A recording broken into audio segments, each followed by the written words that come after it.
tayo, 6 PM na mga diskarte. Mabiyahe pa rin tayo, home service tayo, pero around Pasig lang yung pupuntahan natin. So tara, let's go. Home service tayo, Mitsubishi Mirage yung gagawin natin. Okay, tara, let's go! Bali, ang order sa atin ni Bossing, 9 inches Android saka ito, dashcam. So ikakabit natin yan, ito yung gagawin natin. So papalitan natin to ng Android head unit. So tara, umpisa na natin siyang baklasin kasi baka abutan tayo ng ulan at gabi na rin. Medyo abutan tayo ng dilim. So ayan, nabaklas na natin yung dashboard panel frame niya. Ito yung stereo, papalitan na rin natin kasi ito, pinagkabit din tayo nito, dashcam. Ayan. So setup na lang natin lahat. Pakita ko sa inyo yung resulta mamaya. So ayan, tapos na tayo mag-install. 9 inches Android dito sa Mitsubishi Mirage. Ayan.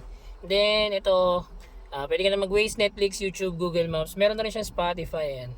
And then meron na rin itong Apple CarPlay. Ito yun. Tapos nag-avail sa atin si Bossing nito. Ito. Dashcam din yan. Front and rear recording. Kasi ito may reverse camera din to. Sa mga gusto po mag-avail niyan, drop message lang. Don't forget to like and follow na rin. Salamat!